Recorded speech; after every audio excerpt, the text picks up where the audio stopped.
ఒకనాడు ఆయన బోధించుచూ ఉండగా గలిలయ యూదా దేశములలో ప్రతి గ్రామము నుండి యెరూషలేము నుండి వచ్చిన పరిసయ్యులను ధర్మశాస్త్రోపదేశకులను కూర్చుండి ఉండగా ఆయన స్వస్థపరచునట్లు ప్రభువు శక్తి ఆయనకుండెను. ఇదిగో కొందరు మనుషులు పక్షవాయువు కలిగిన ఒక వ్యక్తిని మంచం మీద మోసుకొని వారిని లోపలికి తెచ్చి ఆయన ఎదుట ఉంచుటకు ప్రయత్నము చేసిరి కాని జనులు గుంపు కూడి ఉన్నందున వారిని లోపలి తెచ్చుటకు వల్ల పడకపోయెను కనుక ఇంటి మీదకెక్కి పెంకులు విప్పి మంచముతో కూడా యేసు ఎదుట వారిని నిలిపి వారిని దించిరి. చాలు. హల్లెలూయా. ఈ వాక్య భాగాన్ని కనుక మనం గమనించినట్లయితే ఇందులో 17వ వచనంలో చివరి భాగంలో ఒక మాట రాయబడింది. దేవుని శక్తి ఎటువంటి శక్తి? ఇది స్వస్థపరచునట్లు ప్రభువు శక్తి ఆయనకు ఉండెను. హల్లెలూయా. స్వస్థపరచునట్లు ప్రభువు శక్తి ఆయనకు ఉండెను. ప్రభు దగ్గర శక్తి ఉంది, ప్రభువులో శక్తి ఉంది. ఎటువంటి శక్తి ఇది అని చెప్పానంటే స్వస్థతనిచ్చే శక్తి. హల్లెలూయా. ఈరోజు సర్వమానవాళికి అవసరమైంది ఏమిటి అని చెప్పానంటే స్వస్థత. ఏమిటండి అవసరము? స్వస్థత. ఈ స్వస్థతను గురించే యేసుక్రీస్తు ప్రభుకి ఒక పేరు పడిపోయింది. ఏమిటా పేరు అని చెప్పానంటే ఈయన స్వస్థపరిచే దేవుడు అనే పేరు పడిపోయింది. హల్లెలూయా. ఏం పేరు పడిపోయింది? ఈయన స్వస్థపరిచే దేవుడు అనే పేరు పడిపోయింది. కాబట్టి చాలా మంది ప్రభు దగ్గరికి ఎందుకు వస్తారు అని చెప్పానంటే స్వస్థత పొందడానికే వస్తారు. ఈయన స్వస్థపరిచే దేవుడు, ఈయన సమస్యలు తీర్చే దేవుడు, ఈయన శోధనల నుంచి విడిపించే దేవుడు, ఈయన కీడు నుంచి తప్పించే దేవుడు, ఈయన అపవాది నుండి రక్షించే దేవుడు అని చెప్పనని ఈ దేవుని దగ్గరికి వస్తా ఉంటారు. బాగానే ఉంది. కానీ అసలు శిశులైన సమస్యని వదిలిపెట్టి బయటికి కనిపించే సమస్యను మాత్రమే ప్రభు దగ్గర పెడతా ఉంటాం. ఈ వాక్యంలో మనం చూస్తే ఇక్కడ రాయబడిన మాట స్వస్థపరచుటకు శక్తి ఆయనకు ఉండెను అని చెప్పని రాయబడింది. ఆ శక్తి ఆయనకు ఎందుకు ఉందో మనం చూద్దాం. 61వ అధ్యాయం యెషయా గ్రంథము 61వ అధ్యాయాన్ని కనుక మనం చూసినట్లయితే చదవండి అమ్మా, మొదటి వచనం నుంచి. ప్రభువగు యెహోవా ఆత్మ నా మీదికి వచ్చి ఉన్నది, దీనులకు సువర్తమానము ప్రకటించుటకును యెహోవా నన్ను అభిషేకించును. దేవుని ఆత్మ ప్రభు మీద ఉంది. ప్రభు దేవుడే, కానీ ఆయన శరీరధారిగా ఈ లోకంలోనికి వచ్చాడు. మనుష్య కుమారునిగా ఈ లోకానికి వచ్చాడు. దేవుని చేత అభిషేకించబడిన వానిగా మెస్సియగా ఈ లోకంలోనికి వచ్చాడు. హల్లెలూయా. ప్రభు ఆత్మ, యెహోవా ఆత్మ ఆయన మీద ఉంది కాబట్టి స్వస్థపరిచే శక్తి కూడా ఆయనలోనే ఉంది. అయితే దేవుని ఆత్మ ఆయన మీద ఎందుకుంది, స్వస్థపరిచే శక్తి ఆయనలో ఎందుకుంది అన్నదానికి జవాబుగా ఇప్పుడు చదువుకున్నాం కదా వాక్య భాగాన్ని. దీనులకు సువర్తమానము ప్రకటించటానికి. హల్లెలూయా. దీనులకు సువర్తమానం ప్రకటించడానికి ఆయన అభిషేకించబడ్డాడు, అంటే ప్రత్యేకించబడ్డాడు. అభిషేకించబడటం అంటే అర్థం ఏంటి అని చెప్పారంటే ప్రత్యేకించబడటము అని చెప్పిన అర్థం. దేవుని యొక్క ప్రత్యేకమైన పని కొరకు ప్రత్యేకించబట్టాన్ని అభిషేకించబట్టము అని చెప్పనంటారు. యేసుక్రీస్తు ప్రభు దేని కొరకు అభిషేకించబడ్డాడు అంటే దీనులకు సువర్తమానము ప్రకటించుటకును యెహోవాను అభిషేకించెను, నలిగిన హృదయము కలిగిన వారిని దృఢపరుచుటకు, చెరలోనున్న వారికి విడుదలను, బంధింపబడిన వారికి విముక్తిని ప్రకటించుటకును, యెహోవా హితవత్సరమును మన దేవుని ప్రతిదండన దినమును ప్రకటించుటకును, దుఃఖాక్రాంతులందరినీ ఓదార్చుటకును, దుఃఖించు వారికి ఉల్లాస వస్త్రములు ధరింపజేయుటకును, బూడిదకు ప్రతిగా పూదండను, దుఃఖమునకు ప్రతిగా ఆనంద తైలమును, భారభరితమైన ఆత్మకు ప్రతిగా స్తుతి వస్త్రమును వారికిచ్చుటకును ఆయనను పంపి ఉన్నాడు. హల్లెలూయా, హల్లెలూయా. చాలా మంది ప్రభు దగ్గరికి వస్తున్నారు, కానీ ఒక్క స్వస్థత మీదే అనేకులకి ఫోకస్ ఉంది, లేదా సమస్యల మీదే అనేకులకి ఫోకస్ ఉంది, వారికి ఉన్న శోధనల మీదే ఫోకస్ ఉంది, వాళ్ళకున్న కఠినమైన ఆ శ్రమల మీదే ఫోకస్ ఉంది, లేకపోతే వాళ్ళకున్న ఆర్థిక ఇబ్బందుల మీదే ఫోకస్ ఉంది. కానీ ప్రభు వచ్చిన ఉద్దేశము అదేనా? ప్రభు వచ్చిన ఉద్దేశం ఏంటి అని చెప్పానంటే ఆయన మనిషి యొక్క మూలాల్ని బాగు చేయడానికి వచ్చాడు. హల్లెలూయా. మనుషులు మూలాల్ని బాగు చేసుకోవడానికి ప్రభు దగ్గరికి రావడంలా పైన దేవుని కార్యాలని చూస్తున్నారు, కానీ దేవుని యొక్క అసలు కార్యాన్ని, దేవుని యొక్క శక్తివంతమైన కార్యాన్ని, దేవుని యొక్క రక్షణ కార్యాన్ని జీవితంలో చూడలేకపోతున్నారు. అది చాలా దుఃఖకరమైన విషయం. ఇలా చదువుకున్న వాక్య భాగంలో కనుక చూసినట్లయితే కొంతమంది ఒక పక్షవాయువు కలిగిన వారిని ప్రభు దగ్గరికి తీసుకొస్తున్నారు. కారణం ఏమిటి అంటే వాళ్ళకున్న ఒక గ్రహింపు ఏంటి అని చెప్పాలంటే ప్రభు దగ్గరికి వస్తే ఈ వ్యక్తి బాగుపడతాడు. హల్లెలూయా. ప్రభు దగ్గరికి వస్తే ఈ వ్యక్తి బాగుపడతాడు,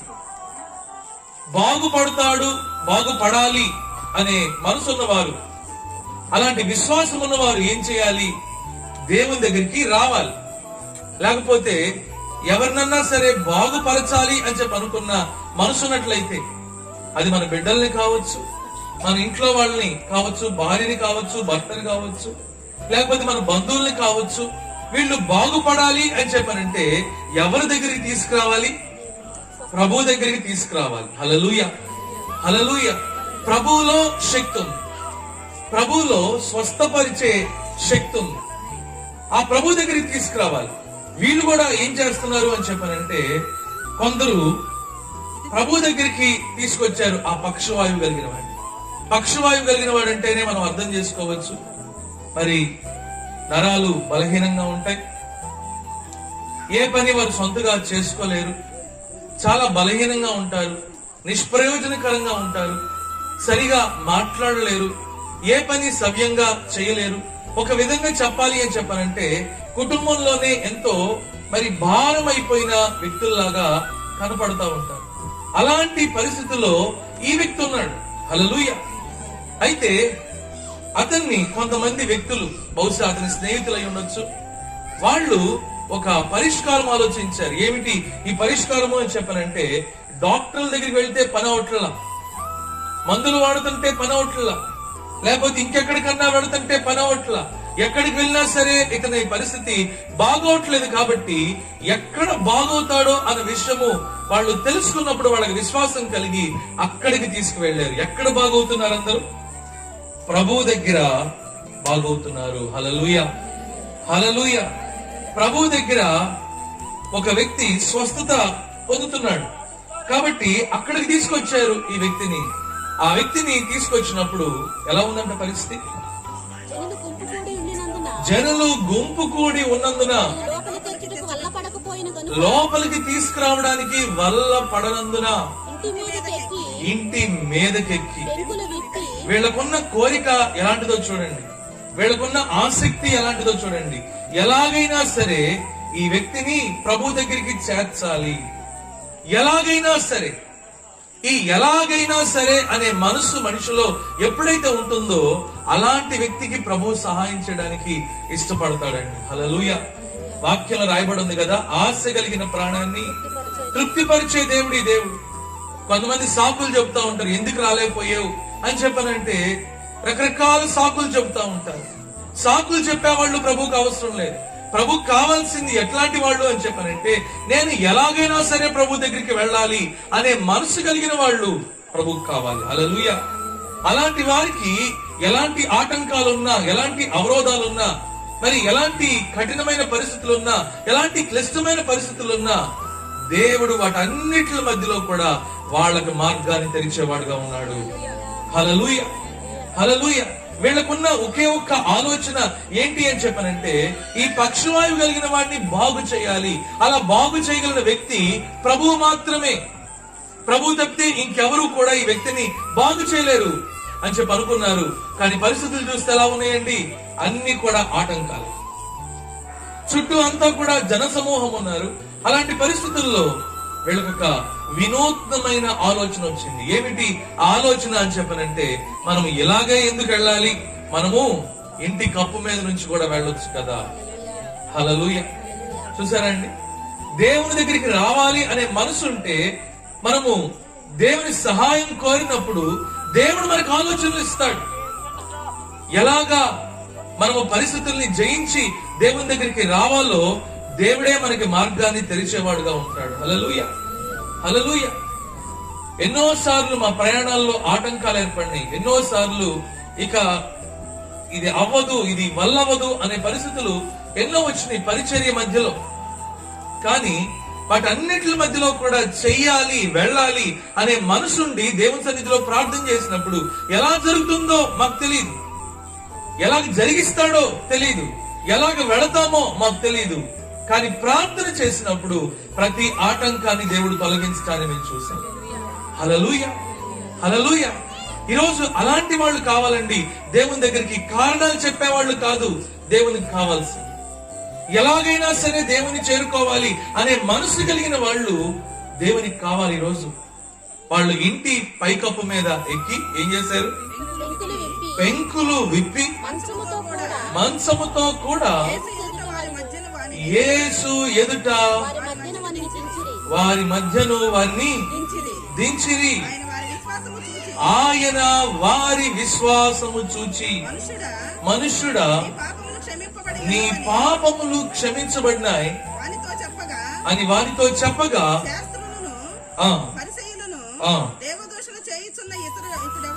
దేవదూషణ చేయుచున్న ఇతడు ఎవడు? ఆశ్చర్యకరమైన విషయం ఇక్కడ జరిగింది. అదేంటి అని చెప్పారంటే, మరి వీళ్ళు పెంకుల్ని తీసి ఆ పక్షవాయువు కలిగిన వాడిని పైనుండి కింద వరకు కష్టపడి దించారు. ప్రభు ఎదుటే ఆ వ్యక్తి ఉన్నాడు. అలాంటి పరిస్థితుల్లో సాధారణంగా ఎవరన్నా సరే ఏమి ఎక్స్పెక్ట్ చేస్తారు? ప్రభు మరి స్వస్థపరచాలని ఎక్స్పెక్ట్ చేస్తారు. అంటే నోటి మాటతో గాని చేతితో గాని వెంటనే స్వస్థపరచాలి అని చెప్పనని ఎక్స్పెక్ట్ చేస్తారు. కానీ ప్రభు వాళ్ళందరూ ఊహించినటువంటి మాట ఒక మాట్లాడుతున్నాడు. ఆ మాట ఏంటి అని చెప్పనంటే, నీ పాపములు క్షమించబడినాయి. తెలుగులో నా కుమారుడు అని ఉందా? మనుష్యుడా. ఇంగ్లీష్ లో ఫ్రెండ్ అనే మాట రాయబడింది. స్నేహితుడా. హల్లెలూయా, హల్లెలూయా. స్నేహితుడా, నీ పాపములు క్షమించబడినాయి అని చెప్పనని ప్రభు ఆ పక్షవాయువు కలిగిన వారితో చెప్తున్నాడు. చుట్టుపక్కల వాళ్ళందరూ కూడా ఆశ్చర్యం కలిగింది. ఏమిటి ఈయన మాట్లాడుతుంది? నిజమేనండి, ఈరోజు కూడా చాలా మంది వాళ్ళకున్న రోగాలకు గల కారణం ఏంటో తెలియదు. రోగాలు అని చెప్పనంటే కేవలము శరీర సంబంధమైనవి మాత్రమే అనుకోకండి. శరీర సంబంధముగా ఉండే అనారోగ్యాలు ఉన్నాయి, అలాగే మానసిక సంబంధమైన అనారోగ్యాలు కూడా ఉన్నాయి, అలాగే సంబంధ బాంధవ్యాల విషయంలో కూడా అనారోగ్యాలు ఉన్నాయి. కాకపోతే మనుషులు దాని గురించి ఆలోచించరు, దాని గురించి తెలుసుకోరు. ఏదో ఈ రోగం వచ్చిందిలే అని చెప్పి అనుకుంటారు, ఎందుకో పరిస్థితులు బాగాలేదులే అని చెప్పి అనుకుంటారు. ఎందుకో ఇంట్లో ఇలా జరుగుతుంది అని చెప్పి అనుకుంటారు, ఎందుకో నష్టం వస్తుంది అని చెప్పి అనుకుంటారు, ఎందుకో శోధన వస్తుంది అనుకుంటారు, మరి ఇంకెందుకో సమస్య వస్తుంది అని చెప్పి అనుకుంటారు, ఇంక దేనికో కీడు జరుగుతుంది అని చెప్పి అనుకుంటారు. కానీ అసలు విషయాన్ని గురించి ఆలోచించరు. ప్రభు దగ్గరికి వచ్చినప్పుడు మాత్రమే అసలు మనకున్న ప్రాబ్లం ఏంటి, ఎందుకు వచ్చింది అనే విషయం అర్థమవుతుంది. హల్లెలూయా, హల్లెలూయా. డాక్టర్ ఎవరికి అవసరం అండి? డాక్టర్ ఆరోగ్యంగా ఉన్న వాళ్ళకి అవసరం. ఎవరికి అవసరము? అనారోగ్యంగా ఉన్న వాళ్ళకే వైద్యుడు అవసరం. హల్లెలూయా. కాబట్టి అనారోగ్యంతో ఉన్న వాళ్ళు ఏం చేయాలి? ఆ డాక్టర్ దగ్గరికి వెళ్ళాలి. ఏ డాక్టర్ అయితే ఆ అనారోగ్యానికి సరైన మందు ఇవ్వగలరో ఆ డాక్టర్ దగ్గరికి వెళ్ళాలి. ఏ డాక్టర్ అయితే మనకున్న అనారోగ్యాన్ని ఖచ్చితంగా దాని గురించిన వివరాలు మనకి తెలియపరచగలడో అలాంటి డాక్టర్ దగ్గరికి వెళ్ళాలి కదా. ఏ డాక్టర్ పెడితే ఆ డాక్టర్ దగ్గరికి వెళ్ళాం కదా. కాబట్టి ప్రభు దగ్గరికి వచ్చినప్పుడు కూడా ప్రభు చేసే పనేమిటి అని చెప్పనంటే, మనము ఏ స్థితిలో ఉన్నామో దేవుడు మొదటిగా మనకు తెలియపరుస్తాడు. హల్లెలూయా. మనం ఏ స్థితిలో ఉన్నాము, ఇప్పుడు ఈ స్థితిలో నువ్వు ఎందుకున్నావు అనే విషయాన్ని కూడా దేవుడు తెలియపరుస్తాడు. హల్లెలూయా. అంత మాత్రమే కాదు, ఈ స్థితిలో నుంచి నువ్వు బయటికి రావాలి అంటే ఏం చేయాలో కూడా ప్రభు తెలియపరుస్తాడు. హల్లెలూయా. అలాంటి దేవుని మనం ఏం చేస్తున్నాము? నిర్లక్ష్యం చేస్తున్నాము. ఏదో వస్తున్నాము, కొన్ని మేళ్లు పొందుకుంటున్నాము, ఆ తర్వాత వెళ్ళిపోతున్నాం. వస్తున్నాము, కొన్ని మేళ్లు పొందుకుంటున్నాం, వెళ్ళిపోతున్నాము. కానీ ఈ మేళ్లు శాశ్వతంగా ఉంటున్నాయా అని చెప్పంటే ఉండటల్లా.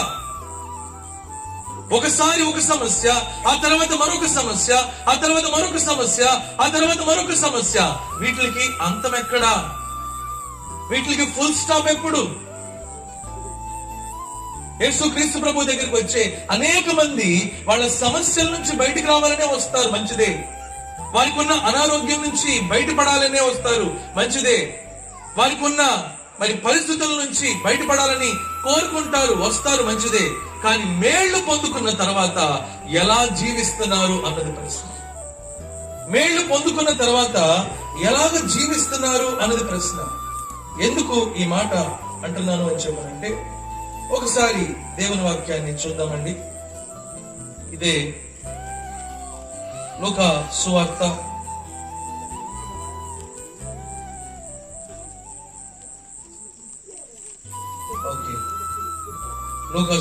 11వ అధ్యాయం 24వ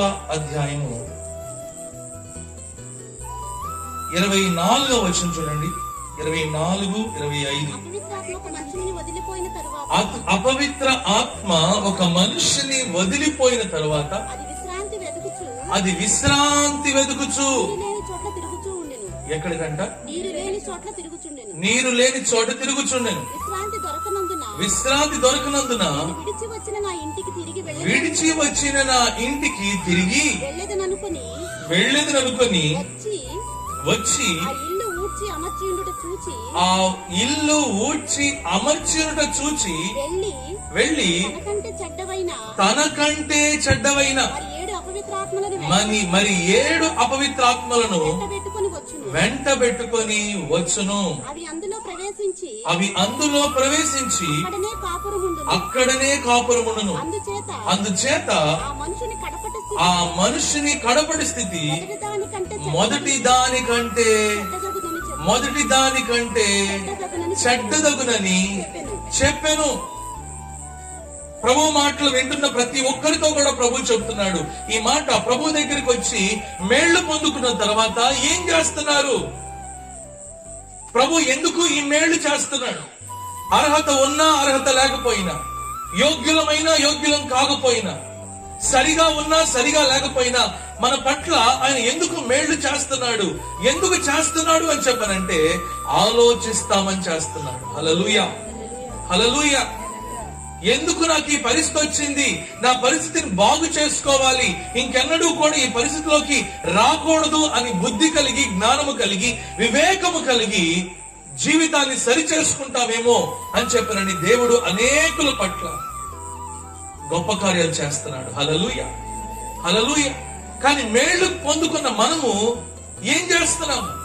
ఇక్కడ ప్రభు చెప్తున్న మాట, అపవిత్రాత్మ ఆ వ్యక్తిని విడిచి వెళ్ళిపోతుంది. అది రోగమే కానివ్వండి, లేకపోతే మరి ఇంకేదన్నా సమస్య కానివ్వండి, శోధనే కానివ్వండి, ప్రార్థన చేసినప్పుడు దేవుని కృపను బట్టి తొలగిపోతుంది. కానీ తర్వాత ఏం జరుగుతుంది? అది బయటికి వెళ్ళి ఏం చేస్తుంది? మరలా వెనక్కి వచ్చి ఆ వ్యక్తి హృదయాన్ని చూస్తుంది. హల్లెలూయా, హల్లెలూయా. ఆ వ్యక్తి హృదయాన్ని చూసినప్పుడు ఆ హృదయంలో ఖాళీ, ఆ హృదయంలో ఏమీ లేదు. ఆ హృదయంలో ఏమీ లేదు కనుక ఈ వెళ్లిపోయిన అపవిత్రాత్మ ఏం చేస్తుందండి? మరి ఇంకా తనకంటే భయంకరమైన చెడ్డమైన మరి 7 అపవిత్రాత్మలను తీసుకొచ్చి ఆ ఇంటిలో కాపురము అంటే నివాసం ఉంటున్నాయి. అప్పుడు ఆ వ్యక్తి పరిస్థితి ఎలా ఉంటుందంట? మొదటి స్థితి కన్నా కూడా కడపటి స్థితి మరీ దారుణంగా ఉంటుందంట. ఈరోజు అనేక మంది క్రైస్తవుల పరిస్థితి అదేనండి. మందిరానికి వస్తున్నారు, కొంతకాలం వస్తున్నారు, కొన్ని మేళ్లు పొందుకుంటున్నారు, ఆ తర్వాత వెళ్ళిపోతున్నారు.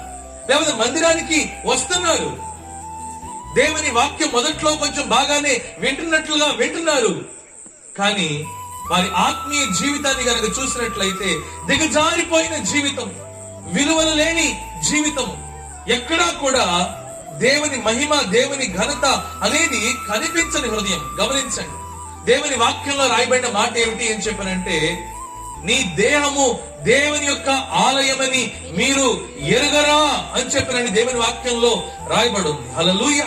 ఈ దేహము దేవుడు మనకిచ్చింది ఆయన నివాస స్థలముగా ఉండటానికి. ఎందుకండి?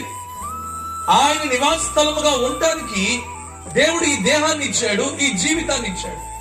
అందుకనే దేవుని వాక్యం రాయబడిన మాట ఏమిటి అని చెప్పనంటే, నీ పూర్ణ హృదయముతో, నీ పూర్ణ ఆత్మతో, నీ పూర్ణ శక్తితో ఏం చేయాలంట? నీ దేవుని ప్రేమించాలి అని చెప్పని రాయబడింది. హల్లెలూయా, హల్లెలూయా. నీ పూర్ణ హృదయముతో, నీ పూర్ణ ఆత్మతో, నీ పూర్ణ శక్తితో నువ్వు దేవుని ప్రేమించినప్పుడు నువ్వేం చేస్తావు? దేవునికి అనుకూలంగా జీవిస్తావు, దేవునికి అంగీకారంగా జీవిస్తావు, దేవునికి మహిమకరంగా జీవిస్తావు. కానీ మనుషులు ఏం చేస్తున్నారు? అవస్థతలు తీర్చుకోవడానికి అన్నట్లుగానే వచ్చేసి ఆ తర్వాత వెళ్ళిపోతున్నారు. దానివల్ల ఏం జరుగుతుంది? ఈ దేహము దేవుని యొక్క ఆలయంలాగా లేదు, దొంగల గుహలాగా ఉంది. ఎలాగుందండి? దొంగల గుహలాగా ఉంది. ఈ దేహములో, ఈ హృదయములో దేవుడు లేడు అని చెప్పనంటే మరి ఇంకా ఎవరికో స్థానం ఉంది అని చెప్పని అర్థం కదా. ఈ దేహములో దేవుడు లేడు అని చెప్పనంటే ఆ స్థానం మరి ఇంకా దేనికో, మరి ఇంకా ఎవరికో ఇచ్చేసాము అని చెప్పని అర్థం. దేవుని దగ్గర నుంచి మేలు పొందుకున్న వ్యక్తి ఏం చేయాలి? దేవుని మాట శ్రద్ధగా వినే వ్యక్తిగా ఉండాలి, దేవుని మాటకు లోబడే వ్యక్తిగా ఉండాలి, దేవుని వాక్యముతో తన జీవితాన్ని, తన హృదయాన్ని నింపుకునే వ్యక్తిగా ఉండాలి. మనందరికీ తెలుసు, దేవుని వాక్యంలో గెరాసీను ప్రాంతంలో ఉన్న వ్యక్తి 2000 దయ్యాల చేత పీడించబడ్డాడు. అలాంటి వ్యక్తి ప్రభు చేత స్వస్థపరచబడ్డాడు. స్వస్థపరచబడిన తర్వాత అతను చేసిన పని ఏమిటండి? ప్రభు పాదాల దగ్గర కూర్చున్నాడు. ఎక్కడ కూర్చున్నాడు? ప్రభు పాదాల దగ్గర కూర్చున్నాడు. చక్కటి ఆలోచన కలిగి ఉన్నాడు, చక్కగా వస్త్రాలు వేసుకున్నాడు, ప్రభువు వెన్నంటే ఉన్నాడు, ప్రభుతో పాటే కొనసాగాలి అనే ఆశ కలిగి ఉన్నాడు, ఆసక్తి కలిగి ఉన్నాడు. అలాంటి వానికి దేవుడు ఒక బాధ్యతను అప్పచెప్పాడు. ఏమిటా బాధ్యత అంటే, నీ దేవుడు నీకేం చేశాడో వెళ్ళి నీ ఇంటి వారికి చెప్పు అని చెప్పన్నాడు. హల్లెలూయా, హల్లెలూయా. నువ్వు మేలు పొందుకున్నావు, మేలు పొందుకున్న నువ్వు అలాగుంటానికి వీల్లేదు, కానీ నీ దేవుడు నీ పట్ల ఏం చేశాడో దాని గురించి అనేకులకి వివరించు, అనేకులకి చెప్పు. హల్లెలూయా. అలా చెప్పాలంటే అతని హృదయం అంతా ఏముండాలి? దేవుడు చేసిన గొప్ప కార్యము అతని హృదయంతో, అతని హృదయం అంతా కూడా నిండి ఉండాలి. అప్పుడు మాత్రమే ఆ వ్యక్తి ఆ పని చేయగలడు. కానీ ఆ వ్యక్తి చేసింది ఏంటి? తన ఇంట్లో మాత్రమే సాక్ష్యం ఇవ్వలేదు, కానీ 10 పట్టణాలకు తిరిగాడండి. ఎన్ని పట్టణాలకి? 10 పట్టణాలకి తిరిగి తిరిగి తిరిగి తిరిగి తిరిగి తిరిగి ఏం చెప్తున్నాడు? తన పట్ల తన దేవుడు చేసిన గొప్ప కార్యాన్ని గురించి చెబుతున్నాడు. దాన్ని కృతజ్ఞత అంటారు. హల్లెలూయా, హల్లెలూయా. కృతజ్ఞత కలిగిన వాళ్ళు ప్రభుని విడిచిపెట్టరు. కృతజ్ఞత కలిగిన వాళ్ళు ప్రభుకి దూరంగా వెళ్ళరు. కృతజ్ఞత కలిగిన వాళ్ళు దేవుడు చేసిన గొప్ప కార్యాలని మర్చిపోయేవారుగా ఉండరు. కృతజ్ఞత హీనులే ఏం చేస్తారు? దేవుడు చేసిన ప్రతి మేలును కూడా మర్చిపోయేవారుగా ఉంటారు. దేవుడు చేసిన మేళం గురించి ఆలోచించని వారుగా ఉంటారు. దేవుడు చేసిన మేళ్లకు ప్రతిగా నేను ఏం చేయాలి, దేవుడు నా నుంచి ఏం కోరుకుంటున్నాడు అని ఆలోచించే వాళ్ళుగా ఉంటారు. హల్లెలూయా, హల్లెలూయా. ఈరోజు దేవుని దగ్గరికి వచ్చి మేళ్లు పొందుకుంటున్న మనము దేవునికి కృతజ్ఞత కలిగి ఉంటున్నామా, కృతజ్ఞతాహీనులుగా ఉంటున్నామా? మన హృదయాన్ని దేంతో నింపుకుంటున్నాము? ఈ దేహము దేవుని యొక్క ఆలయముగా ఉందా, దొంగల గుహగా ఉందా, దురాత్మల సమూహంతో నింపబడి ఉందా? ఎలాగుందండి ఈరోజు మన దేహం? ఈరోజు ఎలాగుందండి మన హృదయం? ఈరోజు ఎలాగుందండి మన జీవితము?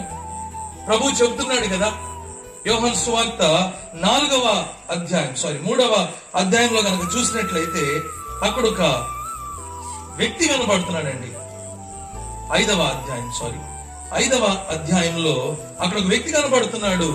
ఇతను 38 సంవత్సరాలుగా, ఎన్ని సంవత్సరాలుగా? 38 సంవత్సరాలుగా బెతస్దా అనే కోనేటి దగ్గర పడి ఉన్నాడంట. 38 సంవత్సరాలుగా నిష్ప్రయోజకుడిగా ఉన్నాడు. 38 సంవత్సరాలుగా ఏమీ కూడా ఉపయోగపడని వ్యక్తిగా ఉంటున్నాడు. అలాంటి వ్యక్తిని ప్రభు దర్శించాడు. హల్లెలూయా. అతను సహాయం అడిగాడా? ప్రభువే అడిగాడా? ప్రభువే అడిగి మరీ సహాయం చేశాడు. హల్లెలూయా. అలాంటి వ్యక్తికి ప్రభు చెబుతున్న మాట ఏమిటో చూడండి. ఇదే 5వ అధ్యాయంలో 14వ వచనం చదవండి. 14వ వచనం. అటు తర్వాత దేవాలయంలో వారిని చూచి, ఇదిగో నువ్వు స్వస్థత పొందుకున్నావు, మరి ఎక్కువ కీడు నీకు కలగకుండా ఉండునట్లు ఇక నువ్వు పాపము చేయకుమని చెప్పగా. చాలా హల్లెలూయా, హల్లెలూయా. స్వస్థపరచబడ్డాడు అతను. 38 సంవత్సరాలుగా ఎందుకు పనికి రాకుండా ఉన్న వ్యక్తి, ఒకే స్థలములో పడిపోయి ఉన్న వ్యక్తి, నిరాశతో, నిస్పృహతో, నిరుత్సాహంతో ఉన్న వ్యక్తి, నిరీక్షణ లేని వ్యక్తిగా ఉన్న వ్యక్తి, మరి ప్రభువు చూసి ఆ వ్యక్తిని స్వస్థపరిచినప్పుడు ప్రభు ఆ వ్యక్తితో చెబుతున్న మాట, ఇక మీదట పాపము చేయకు. ఈ రోగము నీకు ఎందుకు వచ్చిందో తెలుసా? నువ్వు పాపము చేయడం వల్ల వచ్చింది. హల్లెలూయా. ఎందుకు వచ్చింది? మనం ఎదుర్కొనే అనేకమైన అనారోగ్య సమస్యలకు గల కారణం, మనం ఎదుర్కొంటున్న అనేక సమస్యలకు గల కారణం, మనం ఎదుర్కొంటున్న అనేక శోధనలకు గల కారణం, మనం ఎదుర్కొంటున్న అనేకమైన ఆర్థిక ఇబ్బందులకు గల కారణం ఏమిటి అని చెప్పనంటే మన జీవితంలో ఉన్న అవిధేయతలు. ఏమిటవి? అవిధేయతలు. మన జీవితంలో ఉన్న అవిధేయతలే మనల్ని ఎలా జీవించినట్లుగా చేస్తున్నాయి అంటే, నెమ్మది లేకుండా, సమాధానం లేకుండా, సంతోషం లేకుండా, సంతృప్తి లేకుండా జీవించే విధంగా చేస్తున్నాయి. ఏమాత్రము కూడా ప్రయోజనకరమైన జీవితాన్ని జీవించకుండా చేస్తున్నాయి. ఈరోజు ఎంతమంది యవనస్తుల గురించి తల్లిదండ్రులు చెప్పగలరు, మా బిడ్డలు ప్రయోజకులు అయ్యారండి అని చెప్పనని? ఎంతమంది భర్తల గురించి భార్యలు చెప్పగలరు, మా ఆయన ప్రయోజకుడండి అని చెప్పనని? ఎంతమంది వారి కుటుంబాన్ని గురించి సాక్ష్యం ఇవ్వగలరు, మా కుటుంబం చాలా సంతోషకరమైన కుటుంబం అండి? ఎన్ని సాక్ష్యాలు ఉన్నాయి. మందిరానికి అయితే పరిగెట్టుకుంటా వెళ్తున్నాం గాని సాక్ష్యం ఉందా మనకు? ఆ సాక్ష్యం, నా బిడ్డలు ప్రయోజకులు అయ్యారండి, నా భర్త చక్కగా చూసుకుంటాడండి, బిడ్డల్ని పట్టించుకుంటాడండి, భార్యని పట్టించుకుంటాడండి, కుటుంబాన్ని పట్టించుకుంటాడండి, కుటుంబ యోగక్షేమాలు ఆలోచిస్తాడండి, మేలైన వ్యక్తి అండి, పరిశుద్ధంగా బ్రతుకుతున్నాడండి అని ఎంతమంది భార్యలు సాక్ష్యం చెప్పగలరు భర్తల గురించి? అలాగే భార్యల గురించి ఎంతమంది భర్తలు సాక్ష్యం ఇవ్వగలరు? కుటుంబాన్ని గురించి, కుటుంబం నెమ్మదితో, సమాధానంతో ఉంది అని చెప్పినని ఎంతమంది సాక్ష్యం ఇవ్వగలరు? సాక్ష్యం ఇవ్వలేని పరిస్థితి అనేకుల పరిస్థితే. కారణం ఏమిటి అని చెప్పనంటే జీవితంలో ఉన్న అవిధేయత. మనుషులు అవిధేయతల గురించి ఆలోచించట్లా. అవిధేయతల గురించి ఆలోచించకుండా ఈజీగా ఈ ప్రాబ్లం ఎలా సాల్వ్ అవుద్ది అని చెప్పినని వాళ్ళకున్న అనారోగ్యం ఉంటే స్వస్థత కూడికలు, అంతేగా? అనారోగ్యం ఉంటే స్వస్థత కూడికలు, లేకపోతే ఇంకేదన్నా సమస్య వస్తే విడుదల కూడికలు, ఇంకేదన్నా ప్రాబ్లం ఉంటే దానికి సంబంధించిన కూడికలు. అలాగే అక్కడికి పరిగెడుతున్నారు గాని ఆ దేవుని సేవకుడు చేయేస్తే నాకు అయిపోద్ది, లేకపోతే మరొక దేవుని సేవకుడు మా ఇంట్లో కాలు పెడితే కీడంతా పోద్ది అని చెప్పి అనుకుంటున్నారు. కానీ అసలు వాళ్ళల్లో ఉన్న అవిధేయతను గురించి మాత్రము, మనలో ఉన్న అవిధేయతను గురించి మాత్రము ఏమాత్రము ఆలోచించుకొని పరిస్థితి. కాబట్టే కదా నెమ్మది లేకుండా, సమాధానం లేకుండా, సంతోషం లేకుండా, సంతృప్తి లేకుండా బ్రతుకుతున్నాము. దేవుని వాగ్దానాలు మన పట్ల నెరవేరట్లా. ఎందుకు నెరవేరట్లేదు? 128వ కీర్తన ఒకసారి చదవండి అమ్మా, మొదటి నుంచి. 128వ కీర్తన దయచేసి తీయండి. దేవుడు ఎలాంటి జీవితాన్ని మనం జీవించాలని ఉద్దేశించాడో, మనం ఎలాంటి జీవితాన్ని జీవిస్తున్నామో ఈ వాక్యం చూస్తే మనకు అర్థమవుతుంది. చదవండి. యెహోవా యందు భయభక్తులు కలిగి ఆయన త్రోవలు యందు నడుచు వారందరూ ధన్యులు.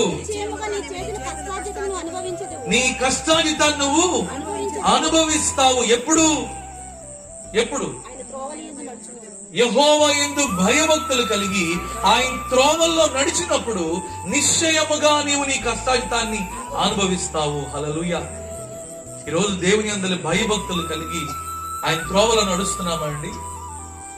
ఆయన యందు భయభక్తులు కలిగి ఆయన మార్గంలో, ఆయన చిత్తంలో నడుస్తున్నామా అండి? అలాంటి వారికి దేవుడిస్తున్న వాగ్దానం ఏమిటి అని చెప్పారంటే, నిశ్చయముగా నీవు నీ కష్టాజితాన్ని అనుభవిస్తావు. ఎంతమంది కష్టాజితాన్ని అనుభవిస్తున్నారండి? ఫలాలు సరిగా పడని పరిస్థితి, ఎంతో కొంత పండింది అని చెప్పనుకుంటే ఆ పండిన దాన్ని కాస్త ఇంటి దగ్గర తీసుకొస్తే ఇక ఆ వచ్చిన డబ్బును కూడా వడ్డీలో వాళ్ళు తీసుకువెళ్ళిపోయే పరిస్థితి. ఇలాంటి పరిస్థితుల్లో మనం ఉంటే ఇంకెక్కడండి సంతృప్తి? మన కష్టాజితాన్ని మనం ఎక్కడండి అనుభవించేది? నెమ్మది ఉండదు, సమాధానం ఉండదు, సంతోషం ఉండదు. కొడుకు చూస్తే ఒక రకంగా ఉంటాడు, కూతురిని చూస్తే ఇంకో రకంగా ఉంటది, భర్తను చూస్తే మరో రకంగా ఉంటాడు. ఆ ఇంట్లో సమాధానం ఎక్కడి నుంచి వస్తుంది? దేవుడు చాలా స్పష్టంగా చెప్తున్నాడు, నీ కష్టాజితాన్ని అనుభవిస్తావు. ఎప్పుడు? దేవుని యందు భయభక్తులు కలిగి ఆయన మార్గంలో నడిచినప్పుడు.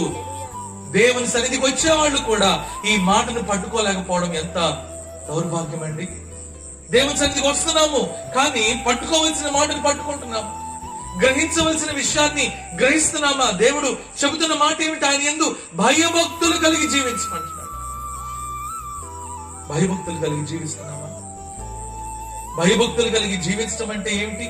యెహోవా యందు భయభక్తులు కలిగి చెడుతనమును విసర్జించుము.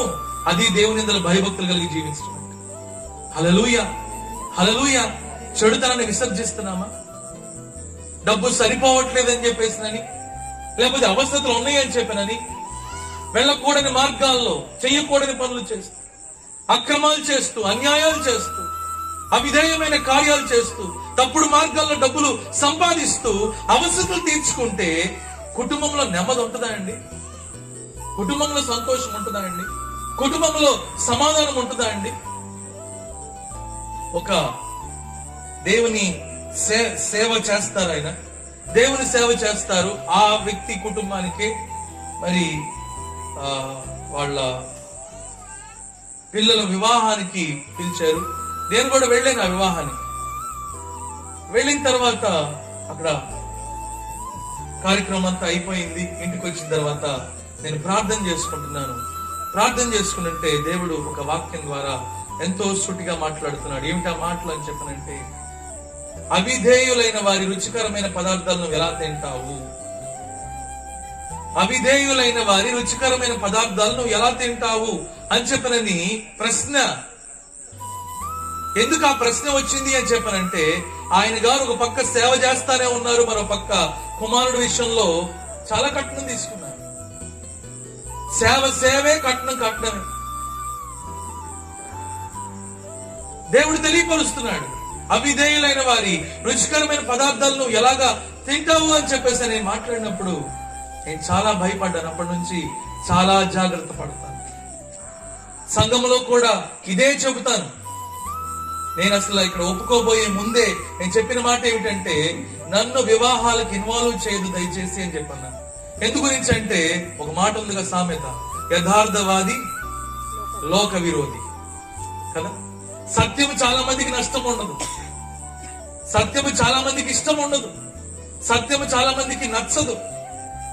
కళ్ళు మూసుకొని ఏమైనా సరే చేసేయాలి అని చెప్పినని సేవకుల నుంచి కోరుకుంటారు, కానీ అది అందరికీ సాధ్యపడదండి.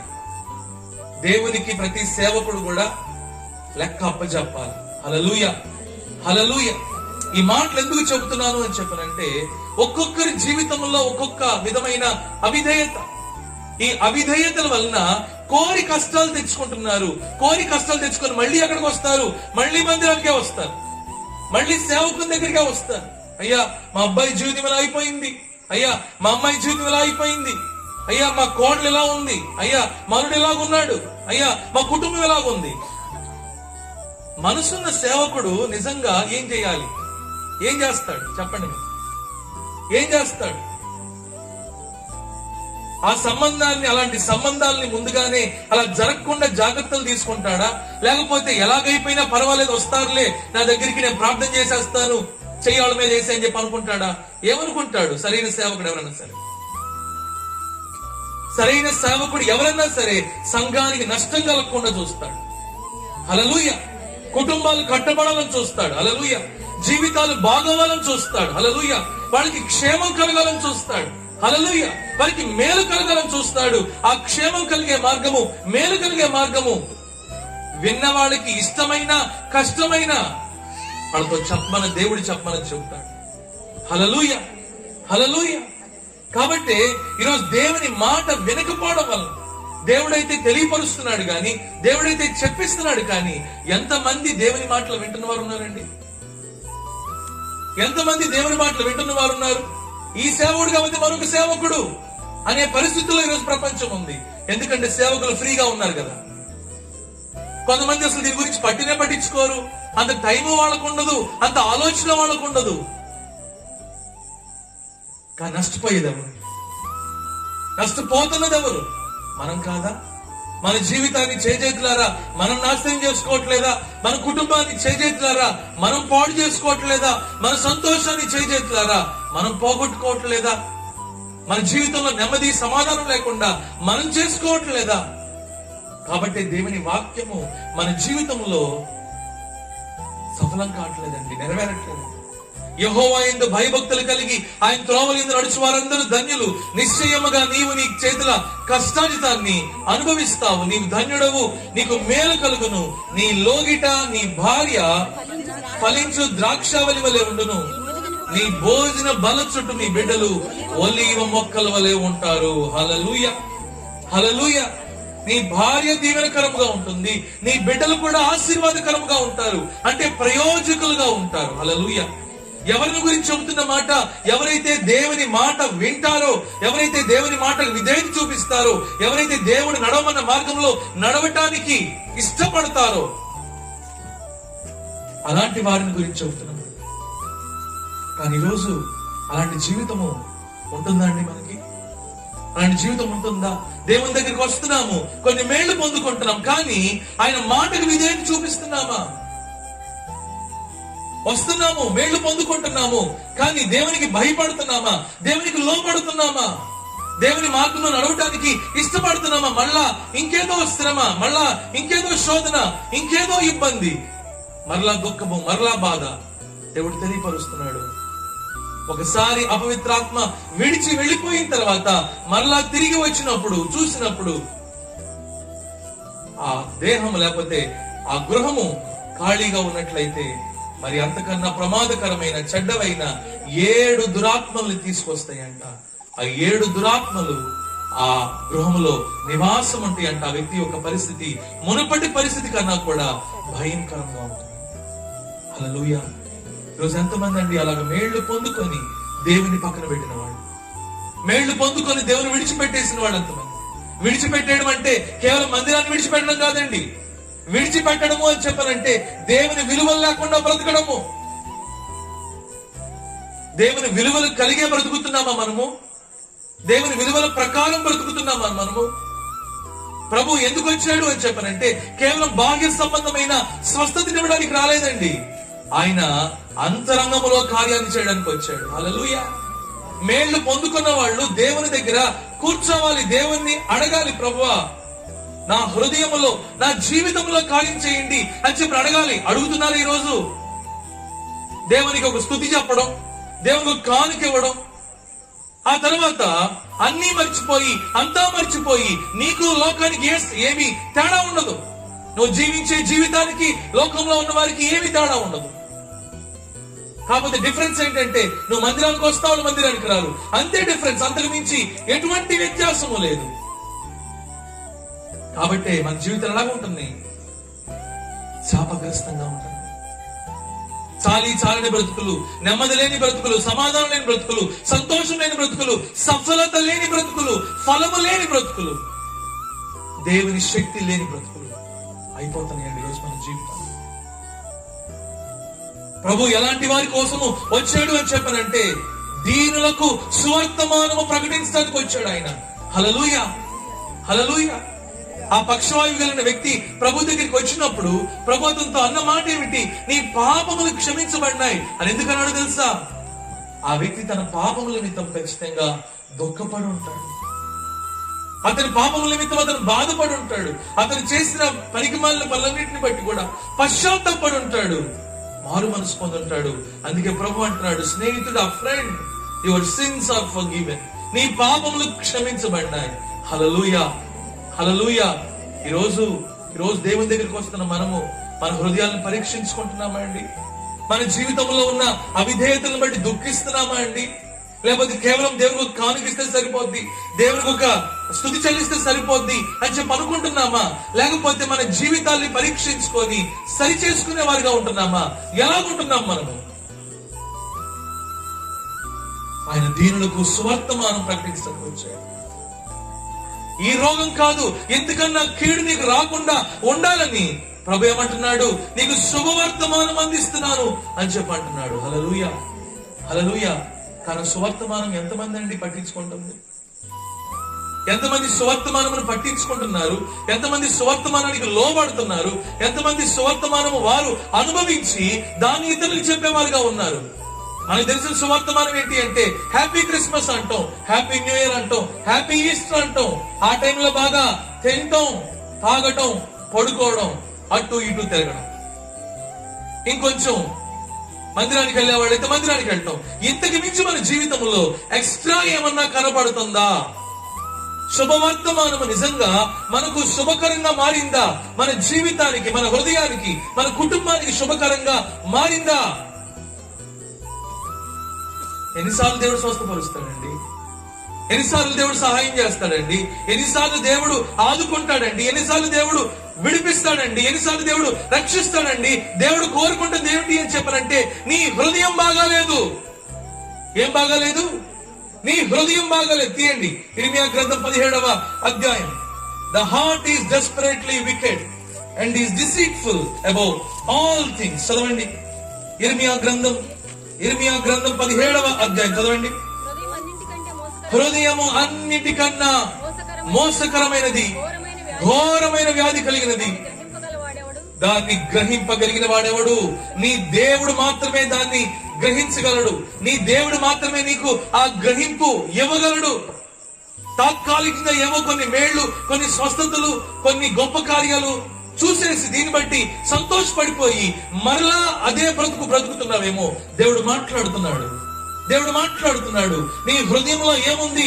ఘోరమైన వ్యాధి ఉంది. నీ హృదయంలో ఘోరమైన వ్యాధి ఉంది. దాన్ని గ్రహింపగలిగిన వాడు ఎవడు? ఇది అన్నిటికన్నా మోసకరమైంది అని చెప్పనని ప్రభు తెలియపరుస్తున్నాడు. ప్రియ సహోదరుడా, ప్రియ సహోదరి, మన హృదయంలో ఉన్న రోగాన్ని బాగు చేసుకున్నామా?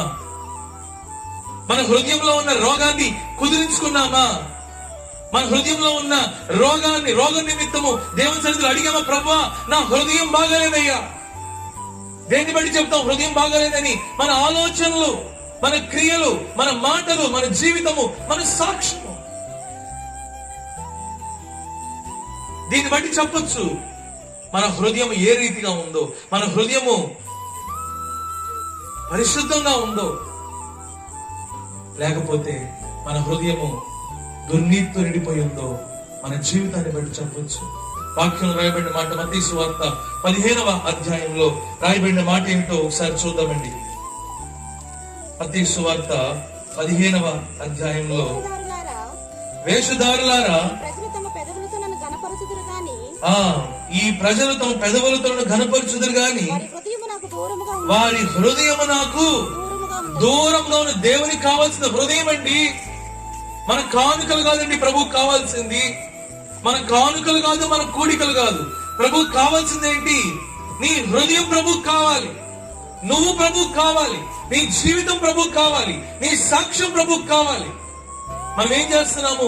నోటితో పాడుతూ, నోటితో స్తుతిస్తూ అబ్బో ప్రభు సంతోషపడిపోయాడు అని చెప్పి అనుకుంటున్నాము. కానీ ప్రభు దుఃఖపడుతున్నాడు. ఎందుకో తెలుసా? పై పైన మేళ్లే మనం పొందుకుంటున్నాము. అంతరంగములో కార్యం జరగల. కాబట్టే మందిరానికి వచ్చి మన జీవితము, మందిరానికి రాక కొంతమంది జీవితము ఏ విధంగా ఉందో రెండు ఒకే విధంగా ఉన్నాయి. అందులో వ్యత్యాసం ఏమీ లేదు. ఇదే 15వ అధ్యాయంలో 19వ వచనం చదువుదామండి. హృదయములో నుండి దురాలోచనలు, నరహత్యలు, వ్యభిచారములు, వేశ్యాగమనములు, దొంగతనములు, అబద్ధ సాక్ష్యములు, దేవదూషణలు ఎక్కడి నుంచి వస్తున్నాయండి? ఇవన్నీ కూడా హృదయములో నుండే వస్తున్నాయి అంట. అందుకే ప్రభువు చెప్తున్నాడు, దేవుని వాక్యం సెలవిస్తుంది, హృదయం అన్నిటికన్నా మోసకరమైనది, ఘోరమైన వ్యాధి కలిగింది. ఈరోజు ఎంతమంది అండి తాగుడుకు బానిసలు? ఎంతమంది అండి తాగుతూ కుటుంబాన్ని పట్టించుకోకుండా, జీవితాన్ని నాశనం చేసుకోకుండా, అప్పులు చేసుకుంటూ కుటుంబాన్ని అంతటినీ కూడా బజార్కి ఈడుస్తున్న వాళ్ళు ఎంతమంది లేరు? ఎక్కడుంది రోగము? హృదయంలో ఉంది రోగము. భార్య ఉండగానే అక్రమ సంబంధాలు పెట్టుకొని, భర్త ఉండగానే అక్రమ సంబంధాలు పెట్టుకొని దౌర్భాగ్యమైన జీవితాన్ని జీవిస్తా బయటికి మాత్రం అద్భుతమైన వ్యక్తుల్లాగా కనబడతా కుటుంబం అంతటినీ కూడా నాశనం చేస్తుంది. ఏం జీవితం అండి? జీవితం ఘోరమైన వ్యాధి లేదా అలాంటి హృదయంలో? ఘోరమైన వ్యాధి లేదా? బయటికి మాత్రం చక్కగా కనబడతారు, తెల్లటి వస్త్రాలు వేసుకొని కనబడతారు, చక్కగా బుద్ధిమంతుల్లాగా కనబడతారు. కానీ రాసేవన్నీ కూడా తప్పుడు రాతలు, చేసేవన్నీ కూడా తప్పుడు కార్యాలు, జీవించేదంతా కూడా అబద్ధము సాక్ష్యంతో కూడిన జీవితము, దేవునికి విరోధమైన జీవితాన్ని జీవిస్తా బయటికి మాత్రం అద్భుతమైన వ్యక్తుల్లా కనబడితే ప్రయోజనం ఏమిటండి? రోగం లేదా హృదయంలో? రోగం లేదా అండి హృదయంలో? ఒక విధమైన భ్రమలో బ్రతుకుతున్నారు ఈరోజు అనేక మంది. ఒక విధమైన భ్రమ. దేవుడు సెలవిస్తున్నాడు, నరహత్య ఎక్కడి నుంచి వస్తుందంట? హృదయంలో నుండే. ఎక్కడుంది నరహత్య? ఎక్కడో లేదు, సంఘంలోనే ఉంది నరహత్య. ఒకళ్ళంటే ఒకళ్ళు పడకపోవటం, ఒకళ్ళతో ఒకళ్ళు విభేదించడం, ఒకళ్ళని ఒకళ్ళు తిట్టుకోవడం, ఒకళ్ళతో ఒకళ్ళు దూషించుకోవడం, ఒకళ్ళతో ఒకళ్ళు గొడవలు పెట్టుకోవడం, ఇవన్నీ కూడా నరహత్య కాదా? ఏమనండి సాక్ష్యం చెప్తాం మనము? ఎలా చెప్తామండి? ప్రభువా నన్ను స్వస్థపరిచావు నువ్వు, ప్రభు దాన్ని బట్టి సంతోషించట్లా. నీ హృదయంలో రోగం ఇంకా ఉంది. నీ హృదయంలో ఆ పాడైపోయింది, ఆ చెడిపోయింది అలాగే ఉంది. నీ హృదయంలో గనక ఈ రోగాన్ని నువ్వు అలాగే పెంచి పోషిస్తున్నట్లయితే ఈ రోగం నీ జీవితాన్ని ఏదో ఒక రోజు చంపేస్తుంది. జాగ్రత్త ప్రియ సహోదరుడా, ప్రియ సహోదరి. ఈ రోగాన్ని గనక నువ్వు బాగు చేసుకోకపోతే, ఇప్పుడైతే కోవిడ్కి వ్యాక్సిన్లు వచ్చినాయి, కొంతవరకు పర్వాలేదు. కానీ ఈ రోగం సంగతి ఏమిటి? హృదయంలో ఉన్న రోగం సంగతి ఏమిటి? ఎవరో నా కోసం ప్రార్థన చేస్తారులే, ఎక్కడో ప్రేయర్ టవర్ కాల్ చేయొచ్చులే, లేకపోతే ఇంకేదైనా మందిరానికి వెళితే పని అయిపోద్దులే, లేకపోతే ఇంకెక్కడికన్నా వెళితే సరైపోద్దులే అని చెప్పి అనుకుంటున్నారు. కానీ దేవుడు కృప చూపించి అవకాశం ఇస్తున్నాడు అనే విషయాన్ని అనేక మంది మర్చిపోయి విచ్చలవిడి జీవితాన్ని జీవిస్తున్నారు. ప్రభు చెబుతున్నాడు అలాంటి వాళ్ళ గురించి. ఇప్పటిదాకా పాపం చేశావు, 38 సంవత్సరాలు కూర్చున్నావు, దేవునికి విరోధమైన కార్యాలు చేసి నీ జీవితాన్ని చేతులారా నాశనం చేసుకున్నావు. 38 సంవత్సరాలు నిష్ప్రయోజకంగా బ్రతికావు, నెమ్మది లేకుండా, సమాధానం లేకుండా, ఎవరికి ఉపయోగపడకుండా దౌర్భాగ్యమైన జీవితాన్ని జీవించావు. ఇప్పటికన్నా ఇక మీద పాపం చేయు. ఒకవేళ చేస్తే ఏమవుతుంది? ప్రభు చెప్తున్నాడు దానికి కూడా ఇంతకన్నా మరి ఎక్కువ కీడు జరుగుతుంది అని ప్రభు ముందుగానే సెలవిస్తున్నాడు. హల్లెలూయా, హల్లెలూయా. ఇంతకన్నా మరింత కీడు దేవుని దగ్గరికి వచ్చి మేళ్లు పొందుకోవాలి, కానీ కీడు పొందుకోవడం ఏంటండి? దేవుని దగ్గరికి వచ్చేవాళ్ళు మేలు పొందుకోవాలి కానీ కీడు పొందుకోవడం ఏంటండి? ఎందుకు కీడు పొందుకుంటున్నారు అని చెప్పనంటే, దేవుడు చేసిన మేళ్ల కృతజ్ఞత లేదు. దేవుడు చేసిన మేళ్లకు కృతజ్ఞత లేదు. అలాగే వాళ్ళ జీవితాన్ని గురించిన పశ్చాత్తాపం లేదు. కాబట్టి మనుషులు ఏం చేస్తున్నారు? కీడును పొందుకుంటున్నారు. ఏదో ఆ సమయంలో ప్రభువా నేను మారుతాను, ప్రభువాని బాప్తీసం తీసుకుంటాను. ఎవరి కోసం అండి బాప్తీసం తీసుకునేది? ఎవరి కోసం అండి బాప్తీసం తీసుకునేది? ఎవరి కోసమన్నా తీసుకుంటామా బాప్తీసం? ప్రభువా ఇలా జరిగితే మందిరానికి వస్తానయ్యా. ఈ ఒట్లన్నీ కూడా ఉపయోగం లేని ఒట్లండి. ఎందుకంటే వాళ్ళ సమస్య తీరిపోయిన తర్వాత మళ్ళా కనపడరు మందిరంలో. మనుషులు సంతోషపెట్టాను కాండి, మందిరానికి వచ్చేది మనుషులు సంతోషపెట్టాలిక. మన రోగాలు బాగోవాలంటే ఆయన తప్ప ఎవరు బాగు చేయలేరు. హల్లెలూయా. మన స్థితి బాగోవాలంటే, మన పరిస్థితి బాగోవాలంటే, మన జీవితం బాగోవాలంటే, మన పరిస్థితులు బాగోవాలి అంటే ఆయన తప్ప మరి ఇంకా ఎవరు కూడా బాగు చేయలేరు. హల్లెలూయా, హల్లెలూయా. అలాంటి దేవుని వదిలేసి అక్కడ ఇక్కడ తిరిగితే ప్రయోజనం ఏమిటండి? అలాంటి దేవుని మాటలు వదిలేసి లోక సంబంధమైన అపవిత్రమైన కార్యాల్లో, అవినీతి కార్యాల్లో, అక్రమమైన కార్యాల్లో, దేవుని విరోధమైన కార్యాల్లో మునిగి తేలితే ప్రయోజనం ఏమిటండి? కోరి కష్టాలు తెచ్చుకోవట్లేదా మనము? కోరి దేవుని మీద దేవుని ఉగ్రత తెచ్చుకోవట్లేదా మనము? చదవండి ఒకసారి కొలస్సీలకు రాసిన పత్రిక 3వ అధ్యాయంలో ఈ విధంగా రాయబడింది. ఒకసారి చూడండి. కొలస్సీలకు రాసిన పత్రిక 3వ అధ్యాయంలో చూడండి 8వ వచనం. 8వ వచనం కన్నా ముందు 5-6 చదువుకున్నాం. కావున భూమి మీద ఉన్న మీ అవయవములను అనగా జారత్వమును, అపవిత్రతను, కామాతురతను, దురాశను, విగ్రహారాధనైన ధనాపేక్షను చంపివేయుడి. ఏమంటున్నాడు? చంపివేయుడి. నీకెంత ధైర్యం ప్రియ సహోదరుడా, ప్రియ సహోదరి. తప్పుడు మార్గాల్లో మనం డబ్బు సంపాదించడానికి మనకి ఎంత ధైర్యం ఉండాలండి. ఈ దేవుడు స్వస్థపరిచే దేవుడేనా? ఈ దేవుడు శిక్షించడా? ఈ దేవుడు మేలు చేసే దేవుడేనా? ఈ దేవుడు తీర్పు తీర్చడా? ఈ దేవుడు కృపా కనికరం కలిగిన దేవుడేనా? ఈ దేవుడు మనుషులు చేసిన పనులకి లెక్క తేల్చడా? ఎంత అవివేకం అండి. దేవుడు చెబుతున్నాడు, ఇలాంటి పనికి మాలిన పనుల వల్లే ఏమొస్తుందంట?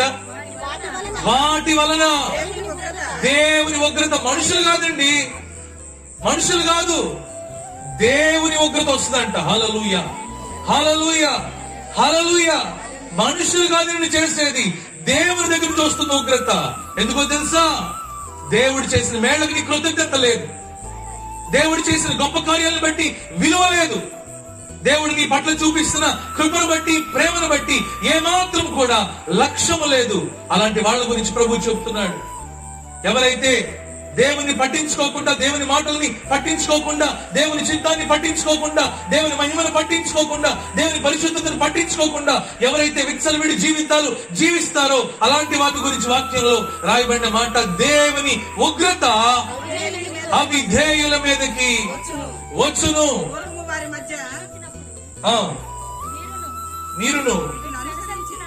మీరును వీటిని అనుసరించి నడుచుకున్న వాళ్లే. ఇప్పుడైతే మీరు లోకమును, కోపమును, దుష్టత్వమును, దూషణ, మీ నోట బూతులను, వీటన్నిటినీ ఏం చేయాలి? విసర్జించు. ఇదే నోటితో సాక్ష్యం చెప్తా. మనం బూతులు మాట్లాడితే ఇంకే ఉందండి. ఈ నోటితోనే సాక్ష్యం చెప్తా, ఈ నోటితోనే బూతులు మాట్లాడితే, ఈ నోటితోనే పాటలు పాడతా, ఈ నోటితో నీ సహోదరి గురించో నీ సహోదరు గురించో చెడ్డగా మాట్లాడితే, ఈ నోటితోనే పాటలు పాడతా, ఈ నోటితోనే మరి దేవుని వాక్యాలను చదువుతా, ఈ నోటితోనే అబద్ధం మాటలు, అబద్ధపు సాక్ష్యాలు పలుకుతా ఉంటే ఏమండి? దేవుడు చూస్తా ఊరుకుంటాడు. దేవుడు చూస్తూ ఊరుకుంటాడు. పరిచర్య చేయడం గొప్ప విషయమే, పరిచర్య చేయడం ఆధిక్యత. కానీ ఆ పరిచర్య ఎలా చేస్తున్నాము? ఆ పరిచర్య ఎవరికి చేస్తున్నాము? పరిశుద్ధుడైన దేవునికి అనే విషయాన్ని మనం మర్చిపోకూడదు. హల్లెలూయా, హల్లెలూయా. మీరు నేను ఆరాధిస్తున్న దేవుడు సజీవుడు, ఆయన పరిశుద్ధుడు, సర్వ మానవాళికి తీర్పు తీర్చే దేవుడు ఆయన. హల్లెలూయా, హల్లెలూయా. అలాంటి దేవునికి పరిచర్య ఎలా చేస్తున్నాం? అలాంటి దేవుని ఎలా స్తుతిస్తున్నాం? అలాంటి దేవుని దగ్గరికి ఎలా వస్తున్నాం? అలాంటి దేవుని ఎదుట, అలాంటి దేవుని సన్నిధిలో ఎలా ప్రవర్తిస్తున్నాం? దేవుడు చెబుతున్నాడు అబ్రహాం తోటి, అబ్రహామా నా సన్నిధిలో నడుచుచు నిందారహితుడిగా జీవించు. Hallelujah. Walk before me and be blameless. అబ్రహామా నా సన్నిధిలో నిందారహితుడుగా జీవించు, నా సన్నిధిలో నిందారహితుడిగా నడు. అప్పుడు నేను ఆశీర్వదిస్తాను, అప్పుడు నేను అభివృద్ధి చేస్తాను, అప్పుడు నీతో నా నిబంధన స్థిరపరుస్తాను. హల్లెలూయా. ఈరోజు దేవుని మాటకి విలువ ఉందా అండి? మనకి విలువ ఉందా అండి? మనకి ప్రభు చెబుతున్నాడు 61వ అధ్యాయంలో యెషయా గ్రంథం, దీనులకు సువార్త మనం ప్రకటించడానికి వచ్చాడు. చదవండి అమ్మా మాట.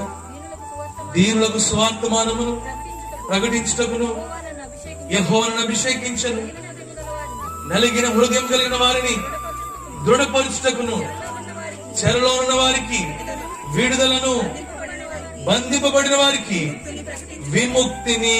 మీరు వింటున్నారా? శుభవార్త ఏంటో తెలుసా?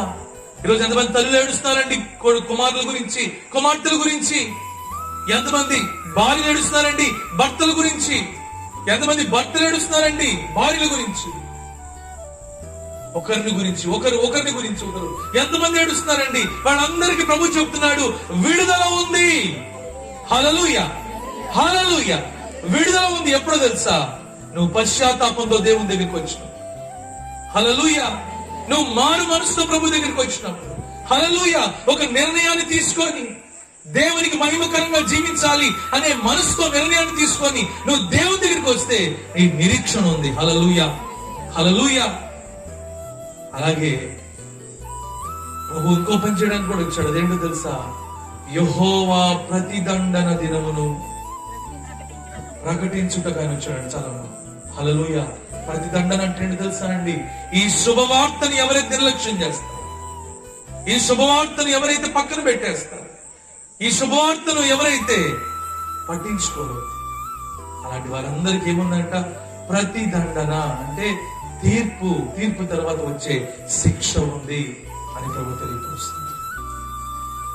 ఈ సహోదరుడా, ఈ సహోదరి, ఈరోజు నా జీవితము అల్లకల్లోలంగా ఉండటానికి దేవుడు మనల్ని పిలవలేదు. అసమాధానముతో ఉండటానికి దేవుడు మనల్ని పిలవలేదు. నెమ్మది లేకుండా, సమాధానం లేకుండా, సంతృప్తి లేకుండా బ్రతకడానికి మనల్ని పిలవలేదు. మనం నెమ్మదిగా ఉండాలని దేవుడు కోరుకుంటున్నాడు, సంతోషముతో ఉండాలని దేవుడు కోరుకుంటున్నాడు, సమాధానంతో ఉండాలని దేవుడు కోరుకుంటున్నాడు. మనం ఫలించాలని, ఆయన్ని మహింపరచాలని, ఆయనకి సాక్షులుగా బ్రతకాలని ప్రభు కోరుకుంటున్నాడు. హల్లెలూయా. ఆయన కోరుకుంటున్న స్థానం ఏంటో తెలుసా? నీ దేహము దేవుని యొక్క ఆలయము.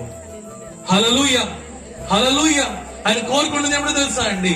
మన దేహమే ఆయన నివాస స్థలముగా ఉండాలని కోరుకుంటున్నాడు. అంటే ఈ దేహాన్ని పరిశుద్ధమైన అర్పణగా దేవునికి ఇవ్వాలని దేవుడు కోరుకుంటున్నాడు. హల్లెలూయా. నువ్వు ఎప్పుడైతే కృతజ్ఞతతోటి నీ జీవితాన్ని దేవునికి సమర్పిస్తావు, ఎప్పుడైతే కృతజ్ఞతతోటి నీ వాస్తవ జీవితాన్ని తెలుసుకొని నీ అవిధేయతల్ని విడిచిపెట్టడానికి ఇష్టపడతావో, ప్రభువుకి నీ జీవితాన్ని అప్పగించడానికి, అర్పించడానికి ఇష్టపడతావో, అప్పుడు ప్రభు నీ హృదయాన్ని, దేహాన్ని ఆయన ఆలయంగా మారుస్తాడు. హల్లెలూయా. మహిమ కలిగిన పాత్రగా నిన్ను మారుస్తాడు, నిన్ను ఆశీర్వదిస్తాడు. హల్లెలూయా, హల్లెలూయా. నువ్వు ఎట్లాంటి బంధకాల్లో ఉన్నా, ఎలాంటి శాపంలో ఉన్నా, ఎలాంటి భయంకరమైన ఆర్థిక ఇబ్బందుల్లో ఉన్నా, ఎలాంటి భయంకరమైన కఠినమైన పరిస్థితుల్లో ఉన్నా సరే, వాటన్నిటి నుండి విడిపిస్తాడు, రక్షిస్తాడు, దేవుడు ఆశీర్వదిస్తాడు. హల్లెలూయా, హల్లెలూయా. ఈ సహోదరుడా, ఈ సహోదరి, కేవలము శరీర సంబంధమైన వాటిని గురించే ప్రభువుని వెతుకుతున్నావేమో. ఈరోజు నీ జీవితం అంతా కూడా దేవుని మీద ఆధారపడి ఉంది అనే విషయం మర్చిపోవద్దు. నీ జీవితంలో ఆనందించాలనుకుంటే ఆ ఆనందము దేవుని మీద మాత్రమే ఆధారపడదన్న విషయం మర్చిపోవద్దు. నువ్వు మేళ్లు పొందుకోవాలి అంటే ఆ మేళ్లు దేవుని మీద మాత్రమే ఆధారపడి ఉన్నాయి అన్న విషయాన్ని మర్చిపోవద్దు. దేవుని మాటకి అటుగాని ఇటుగాని తొలిగామా, అపవాదికి అవకాశమే ఇచ్చామనే విషయాన్ని మరొకటి. కాబట్టి ఈ సమయంలో ప్రభు తట్టు తిరుగుదాం. నిజముగా హృదయాంతరంగంలో స్వస్థతను కోరుకుందాం. దేవా, నా హృదయాన్ని స్వస్థపరచు, నా అంతరంగాన్ని స్వస్థపరచు, నా మనసుని స్వస్థపరచు, నా మనస్సాక్షిని స్వస్థపరచు అని దేవుని దగ్గర యథార్థంగా ప్రార్థన చేద్దాం. ప్రభుకి మహిమకరంగా జీవించడానికి మనం ప్రభుకి అప్పగించుకుందాం, అర్పించుకుందాం. ప్రతి ఒక్కరు ప్రార్థన చేద్దాం. ప్రతి ఒక్కరు నోడు తెరవాలండి. అందరూ నోడు తెరిచి ప్రార్థన చేద్దాం. ఎవరు మౌనంగా ఉండొద్దు. ఈ సహోదరుడు అనుకోకుండా మీ మాటలు వింటలేదు. దేవుని మాటలు